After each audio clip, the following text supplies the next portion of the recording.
বন্ধুরা, যা কথা ছিল, আমি এখন মালয়েশিয়ার বুকেত গাম্বির একটি 52 তলা বিল্ডিং হচ্ছে, আমি সেটার 18 তলায় দাঁড়িয়ে আছি।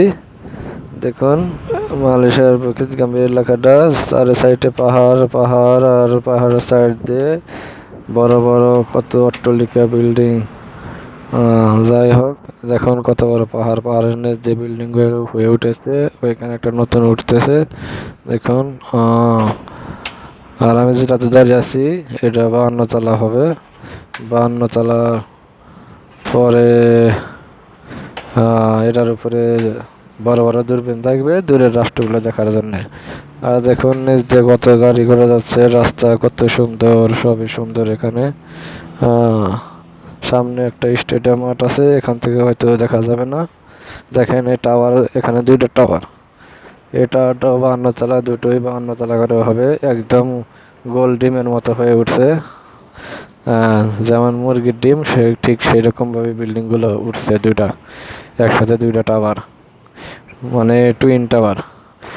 দেখুন এখান থেকে দেখা যাচ্ছে বহুত দূর, অনেক দূর। দেখেন লম্বা একটা বিল্ডিং, ওইটা হল পেনাংয়ের মূল কেন্দ্র। ওইটার নাম হলো কোমতার কোমতার বিল্ডিং। দেখুন কত উঁচু, ওইটা হলো 68 তলা। যাই হোক, সামনে সাগর, পেনাংয়ের সাগর দেখেন, দেখতে তো পাচ্ছেন মনে হয়।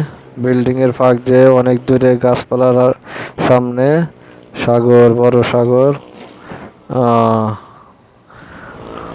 জীবজন্তু এখন বাড়ে নাই, একটু বৃষ্টি নামলে বানরগুলো বেরিয়ে আসতো। যাই হোক, বৃষ্টি নাই, এখন রোদ, বানরগুলো হয়তো ভিতরে চলে গেছে। এখানে অনেক বানর রয়েছে। হরিণ টরিণ নেই, হরিণ টরিণ দেখা দিত, এখন ধরা যেত। এখন সে হরিণগুলো নাই। আচ্ছা, পরে আরো দেখাবো রাস্তাঘাটে চলার পথে সুন্দর সুন্দর দৃশ্য দেখাবো আপনাদের। মেয়েরা কিভাবে হাঁটাচলা করে। প্লিজ আমাকে সাবস্ক্রাইব করুন। পরে আরো বহুত কিছু দেখতে পাবেন। চীনা মেয়ে, তামিল মেয়ে, ইন্দোনেশিয়া মেয়েরা কিভাবে চলাফেরা করে, কি পরে, সব কিছু তুলে ধরবো। ভালো থাকেন।